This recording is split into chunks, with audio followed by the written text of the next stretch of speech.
세무서로부터 과세예고 통지서를 받으셨다면 빠르게 대응하고 준비를 하셔야 하는데요. 종합소득세 기한 후 신고 대행을 전문으로 하며 많은 노하우를 바탕으로 최적의 절세를 이끌어내는 하셈택스에서 과세예고 통지서를 받으신 경우 대응하는 방법에 대해 정리해드리겠습니다. 세무서로부터 우편물 혹은 문자 등을 통해 과세예고 통지서를 받은 경우입니다. 과세예고 통지서를 받은 경우 읽는 방법도 중요합니다. 과세예고 통지서를 확대해보면 신고 과세표준, 결정 과세표준, 산출세액, 예상 고지세액 순으로 나와 있는 걸 확인할 수 있습니다. 과세예고 통지서를 통해 국세청으로부터 어떤 근거로 통지서를 받게 됐는지 안내되어 있는데 신고 과세표준의 금액이 적혀 있다면 대표적으로 종합소득세 신고를 하셨는데 매출 누락을 하셨거나 혹은 잘못된 방법으로 신고를 하신 경우 신고 과세표준의 금액이 적혀 있게 됩니다. 여기서 매출 누락은 직접 신고를 하시면서 종합소득세 안내문에 적힌 수익 금액보다 적게 신고하신 경우가 대표적이고 잘못된 방법으로 신고를 하신 경우에는 간편장부 기준경비율 대상자인데 단순경비율로 신고하신 경우가 대표적입니다. 여기에 해당하시는 분들은 종합소득세 수정신고를 통해 신고서를 세무서에 제출하셔야 과세예고 통지서에 적힌 예상고지액보다 적은 금액을 납부하실 수 있습니다. 그 다음은 신고 과세표준의 금액이 0원이라고 적혀 있으신 경우입니다. 신고 과세표준에 0원이라고 적혀 있다면 종합소득세 신고를 하지 않으셔서 국세청에서 무신고로 확인이 되어 고지서를 받으신 경우입니다. 이때는 가산세까지 크게 불어나 안내문의 예상 고지액이 몇백에서 몇천만 원까지 적혀 있으실 텐데요. 이 금액을 그대로 납부를 한다는 건 이 영상을 보시는 분들에게 엄청난 부담이 됩니다. 기한 후 신고는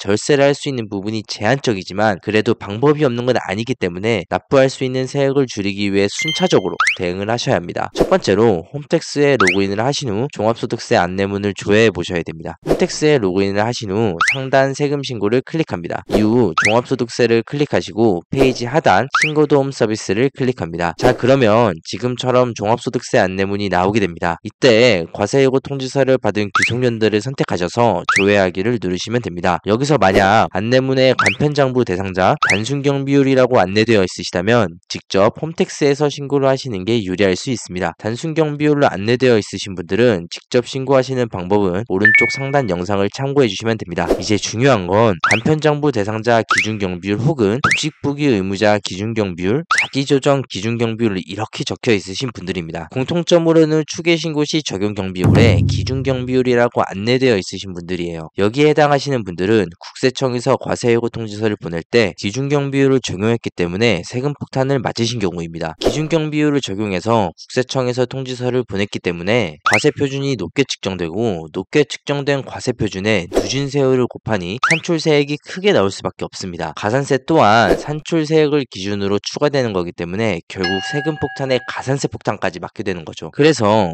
기준경비율에 해당하시는 분들이 세금을 줄이기 위해서는 반드시 회계장부를 만들어서 국세청에 신고를 진행하셔야 합니다. 장부를 만들어서 신고하는 데는 최소 3일 이상의 시간이 소요되기 때문에 과세 결정이 나오기 전까지 시간이 얼만큼 남았는지 세무서 담당 조사관님에게 연락을 하셔서 확인해 보셔야 합니다. 과세예고 통지서가 아닌 과세 결정 통지서가 나올 경우 더 이상 세금을 줄일 수 있는 방법이 없기 때문에 홈택스 종합소득세 안내문 상단에 작은 글씨로 담당 조사관님이 적혀 있고 과세예고 통지서에도 담당 조사관님의 번호가 적혀 있습니다. 담당 조사관님한테 전화를 하셔서 과세 결정까지 시간이 어느 정도 남아 있는지 확인해 보시고 만약 시간이 정말 얼마 남지 않았다면 조사관님한테 과세 결정을 연장할 수 있는지까지 요청을 하셔야 합니다. 과세 결정까지 남은 시간을 확인하셨으면 장부를 만들어서 신고를 진행하셔야 됩니다. 기본적으로 장부를 만들어서 국세청에 신고하려면 손익계산서를 작성할 줄 아셔야 하는데 매달 이용료를 내고 장부 작성 프로그램을 사용하시는 분들은 직접 장부를 만들어서 기한 후 신고를 진행하시면 됩니다. 만약 손익계산서를 만들기 어려우시거나 따로 장부 작성 프로그램을 사용하시지 않으신다면 세무사를 통해 반드시 장부를 만들어서 신고를 하셔야 됩니다. 당연히 전문가를 통해서 장부를 만들기 때문에 세액을 최대한 줄여서 신고를 하실 수 있습니다. 직접 프로그램을 사용하시는 분들도 과세예고 통지서를 받아 수정신고 혹은 기한 후 신고를 진행하시는 경우에는 절세를 위해 세무사를 통해 신고를 진행하고 있습니다. 하셈택스에서는 종합소득세 기한 후 신고와 과세예고 통지서 대응을 전문으로 하는 세무팀이 있습니다. 과세예고 통지서를 받고 고지된 세액의 절세가 필요하시다면 하셈택스에서 도와드리겠습니다. 문의 및 상담은 영상 댓글을 참고해 주시기 바랍니다. 감사합니다.